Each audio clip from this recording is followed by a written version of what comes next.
You already God, know I don't what know an how I'm gonna ETF get is. through You this. know it holds a basket of companies instead of All just just falling one. But then you apart. open your brokerage app, you search for ETFs, and thousands of results come back at you. And suddenly the question isn't what an ETF is anymore. The question is which one is actually yours. This is the exact place where most beginners get stuck. Not at the idea of investing, not at opening the account. Right here, staring at a list of names that all look almost identical, wondering whether the difference between them actually matters, or whether they're all basically the same thing wearing different letters. So today we're going to do something different from last time. We're not explaining what ETFs are again. We're putting the main beginner categories side by side, showing you exactly how they differ, what each one actually holds, and the type of investor each one tends to suit. By the end, you'll know how to tell them apart. Before we go further, a quick reminder. This video is for educational purposes only. It is not personalized financial advice, and I'm not your financial advisor. Every investment carries risk, including the possible loss of money. Always do your own research and consider speaking with a qualified professional before you make any investment decision. Here's the 30-second version of what you need to remember from last time. An ETF is a fund that holds many investments at once,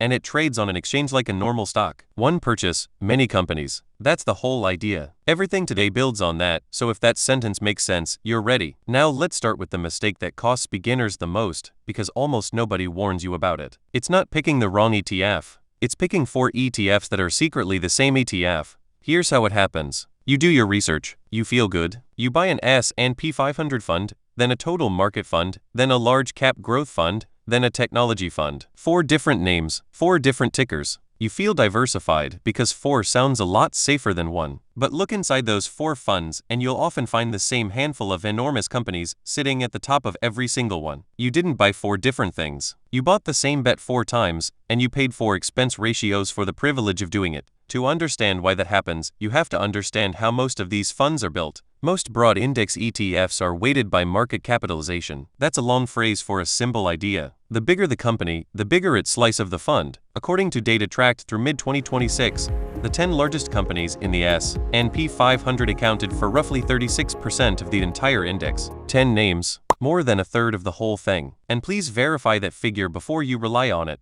because this number has been moving fast and it changes with the market. Think about what that actually means. When you buy a fund that holds 500 companies, you might imagine your money spreading evenly across all 500. It doesn't. A large share of it lands on a small group at the top, and the rest is spread thin across everything else. That's not necessarily bad. Those large companies got large by succeeding, but it does mean the word diversified deserves a second look. Owning 500 names and owning 500 names equally are 2 completely different things. So keep that idea in your pocket, because it explains almost every difference we're about to walk through. Now let's meet the categories, one at a time. Category 1. The S&P 500 Index ETF. This is the fund most beginners meet first, and it's the one you'll hear mentioned constantly. What it actually holds is approximately 500 of the largest publicly traded companies in the United States, selected by a committee against a set of published criteria. Not the 500 biggest by a strict formula. There's a committee involved, and that surprises a lot of people. These are household names, the companies behind your phone, your search engine, your streaming service,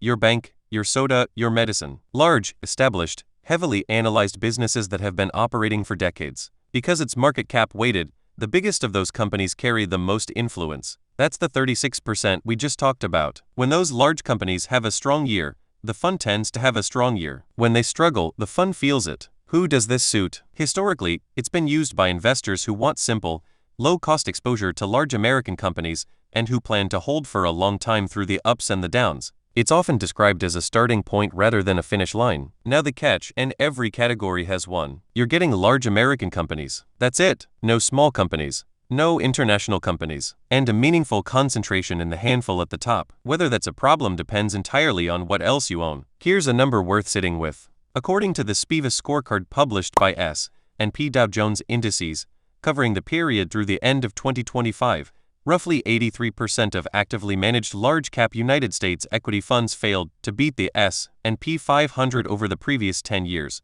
Read that again. Fewer than 1 in 6 professional managers, with teams of analysts and full-time research budgets, beat that simple index over 10 years. And in 2025 alone, around 79% of them underperformed. Verify the current figures yourself, because SPIVA updates these reports regularly. That statistic isn't there to tell you the S&P 500 is magic. It's there to explain why, so many ordinary investors stopped trying to outguess the market and started simply owning it instead. Category 2. The Total United States Market ETF. This is the one people constantly confuse with the first one, and the difference is genuinely worth knowing. An S&P 500 fund holds roughly 500 companies. A total market fund aims to hold essentially the entire investable United States stock market. As of May 2026, one of the largest total market ETFs held approximately 3,500 different stocks. Please check the current number before you rely on it. 3,500 versus 500. That sounds like a dramatic difference, and in terms of company count, it is. You're adding mid-sized companies and small companies that the S&P 500 simply doesn't include. But here's where it gets interesting, and where the market cap weighting idea pays off. Because those extra 3,000 companies are small, they get small slices. The giant companies at the top still dominate the fund. So the honest way to describe a total market fund is this. It's an S&P 500 fund with a long tail of smaller companies attached. Historically, the two have often performed similarly because the same large companies drive both. Not identical, but closer than the company count suggest. Who does this suit? Investors who want the whole American market in one purchase, including the smaller companies, without having to decide which size category will do well next. It's a one-decision approach to United States stocks. The catch: you might expect those 3,000 extra companies to transform your returns, and often they barely move the needle. Precisely because their combined weight is modest. You're paying for completeness, and completeness is worth something. But it's not the same as transformation. And here's the naming confusion nobody clears up for you. Broad market, total market, and whole market are marketing words, not legal definitions. Two funds can use similar language and hold quite different things. The only reliable way to know what a fund owns is to read the fund's own documents. That's a habit worth building right now. Not because the names are lies, but because the name is a headline and the prospectus is the story. Headlines skip details. Details are where your money lives. Category 3. International ETFs. This is the category beginners skip most often, and the reason they skip it is worth examining honestly. An international ETF holds companies based outside the United States. Depending on the fund, that might mean developed economies like Japan, the United Kingdom, Germany, and Canada, or emerging economies like India, Brazil, and South Africa, or both together in one fund. That developed versus emerging split matters more than beginners expect, so let's separate them properly. Developed markets are established economies with mature regulation, stable currencies, and long market histories. Think Japan, Germany, the United Kingdom, Australia, Canada. The businesses there are often names you already recognize from your own daily life. Emerging markets are economies still in a growth phase, faster potential growth, and considerably more turbulence along the way. Political shifts, currency swings, and regulatory changes can hit harder and faster. Many broad international funds hold both, at different weights, which means you may already own emerging market exposure without ever choosing it deliberately. Now here's the number that reframes this entire category. In 2026, the United States accounted for roughly 48% of total global stock market value. American-listed companies were worth more than $75 trillion.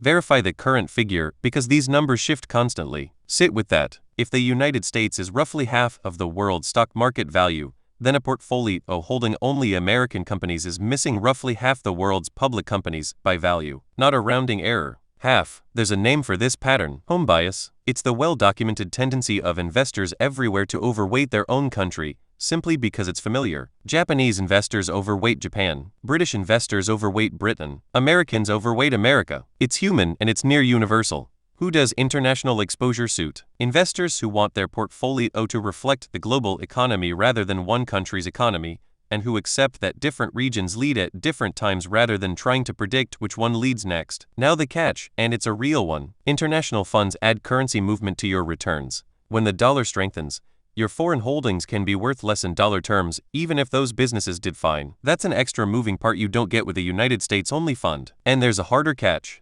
International stocks have gone through long stretches of underperforming American stocks, long enough to test anyone's patience. If you add international exposure, you need to genuinely believe in the reasoning, because you will have years where it looks like a mistake. Category 4. Bond ETFs. This is where a lot of beginners glaze over, so let's make it concrete. A bond is a loan. When you buy a bond, you're lending money to a government or a company, and in return they agreed to pay you interest over a set period and return the principal at the end. You're not an owner. You're a lender. A bond ETF holds many of those loans at once. Government bonds, corporate bonds, sometimes both, across different maturities. One purchase, many loans, instead of buying individual bonds yourself.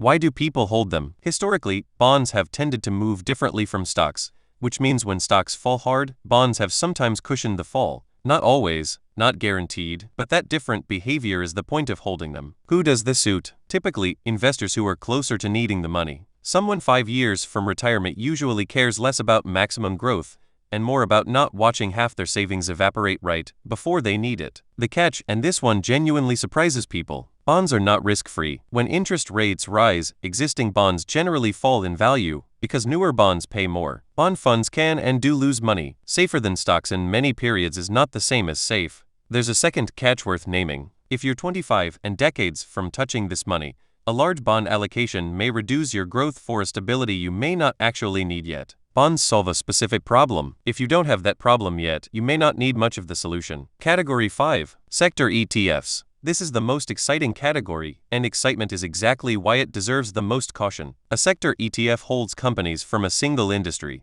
technology, healthcare, energy, financial services, artificial intelligence. Instead of owning the market, you're owning one slice of it deliberately. The appeal is obvious. If you believe one industry will outperform, a sector fund concentrates your money there. When that industry runs hot, these funds can post the kind of numbers that end up screenshotted all over social media. Now the catch, and it's the biggest one in this video: concentration cuts both ways. The same focus that produces those exciting years produces brutal ones. A broad market fund holding thousands of companies can absorb one industry's bad decade. A sector fund holding one industry cannot. And here's the trap almost nobody mentions: you may already own that sector. Remember the market cap weighting we talked about? Because the largest American companies are heavily concentrated in certain industries, a broad market fund already gives you substantial exposure to them. So when you add a technology sector fund on top of a total market fund, you're not adding technology to your portfolio. You already had it. You're doubling it. That might be exactly what you intend, but it should be a decision, not a surprise. Who does this suit? Generally, investors who already hold a diversified core, who have a specific reason for the concentration,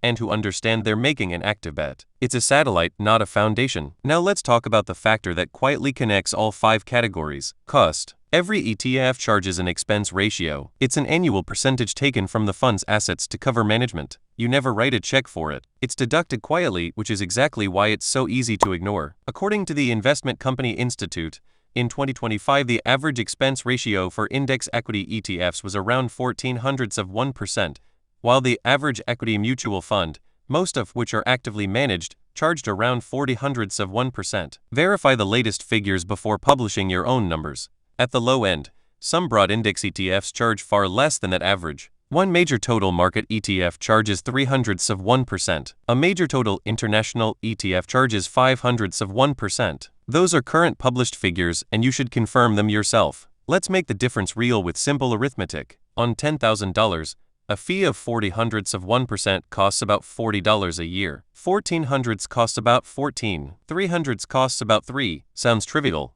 It isn't, because that fee is charged every single year on your entire balance, including all the growth. As your balance compounds, the fee compounds against it. Over 30 years, on a growing balance, that gap doesn't stay at $37. It becomes thousands. Let me show you the arithmetic, because the number surprises people. Imagine $10,000 growing at 7% a year for 30 years, and imagine 2 versions of it. One paying 0.03%, one paying 0.40. Same market, same deposits, same everything except the fee. After 30 years, the low-cost version ends up somewhere around $75,000. The higher-cost version ends up somewhere around $67,000. Roughly $8,000 of difference from a fee gap that looked like pocket change on day one. And notice you never felt it leave. That's the entire point. Now be careful how you use that example. I picked 7% to demonstrate the mechanism, not to predict your returns. Nobody knows what the next 30 years deliver. What that math actually proves is narrower and more useful. Fees are one of the very few things in investing you can control in advance. There is good news, and it's worth saying. According to the same research, average expense ratios for equity mutual funds fell roughly 62% between 1996 and 2025. Competition has pushed costs down dramatically. Today's beginner starts from a genuinely better position than the last generation did. But here's the balance. Cost is not the only thing that matters. The cheapest fund that doesn't match your goals is still the wrong fund. Cost is a tiebreaker between similar options. It is not the whole decision. So let's put all of this together, because 5 categories side by side can still feel like 5 open tabs. Here's the honest conclusion. There is no best ETF category, there's only fit. The right answer depends on your timeline, your tolerance for watching your balance drop, and what you already own. A 25-year-old investing for a retirement that's 40 years away has a different problem from someone who needs this money in 6 years. Same categories, same market, completely different appropriate answers. Let's make that concrete with 3 people, because fit is easier to see than to define. These are illustrations, not recommendations, and none of them is you. Person 1 is 25. Retirement is roughly 40 years out. Every dollar has decades to recover from anything the market does. A market crash is genuinely unpleasant, but at 25 it's also a long stretch of buying at lower prices. For someone in that position, the conversation is usually about broad stock exposure and how much international to include. A heavy bond position would be solving a problem they don't have for another 30 years. Person 2 is 40. Retirement is maybe 25 years out, but there's a house, a mortgage, and children in the picture. Still a long horizon, but the money now has jobs attached to it. The conversation shifts. Still growth-focused, but bonds start becoming a real discussion rather than a theoretical one, and the ability to sleep during a bad year starts carrying actual weight. Person 3 is 58. Retirement is maybe 7 years away. This person has the least room for a bad sequence, because a severe drop right before you start withdrawing is a fundamentally different event than the same drop at 25. There's no time to wait it out. Here, bonds stop being a footnote and become central, and a concentrated sector bet is very hard to justify.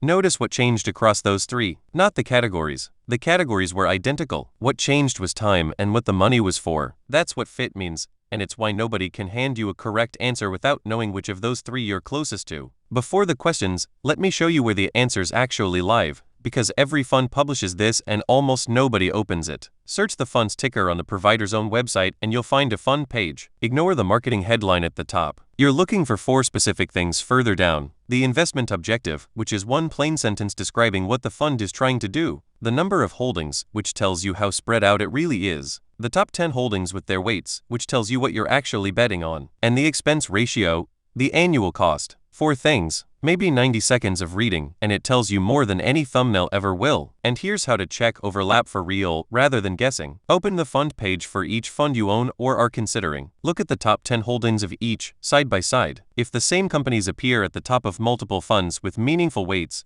those funds are not independent bets. You're layering the same companies. That's a 2-minute exercise and it's the single most useful thing in this video. It's how you find out whether your 4-fund portfolio is genuinely 4 decisions, or 1 decision wearing 4 names. So instead of asking which one is best, ask better questions. Question 1. What does this fund actually hold? Read the top 10 holdings. Read the objective, not the marketing name. Question 2. What does it overlap with? If you already own a total market fund, ask honestly what a new fund adds that you don't already have. Question 3. What's the catch? Every category has one. Concentration, currency, interest rates, single industry risk. If you can't name the catch, you don't understand the fund well enough yet. Question 4. Does this match my timeline? Not the timeline of the person who posted about it. Yours. And a 5th question that quietly matters more than the other 4. Can you actually hold this through a bad year? The best fund on paper is worthless if you sell it in a panic. Because here's what the research keeps showing. The decisive factor usually isn't which fund you picked. It's whether you stayed invested when it got uncomfortable. Strategy matters. Behavior often matters more. That's also why simplicity has an underrated advantage.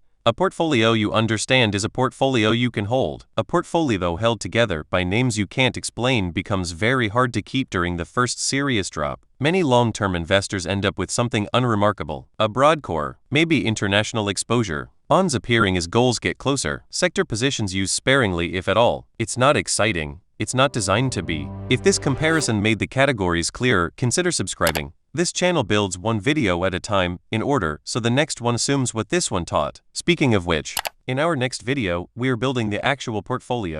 Not just what the categories are, but how investors combine them, how allocation is decided, and how the mix shifts as your goals get closer. Thank you for watching, and remember this, you don't need to find a perfect fund, that's not the job. The job is to understand what you own, know the catch that comes with it, and pick something you can hold for a long time without flinching. Every category we covered today has been used successfully by real investors, and every one has been used badly by investors who never read what was inside. The difference was rarely the fund. The difference was whether they understood it before they bought it.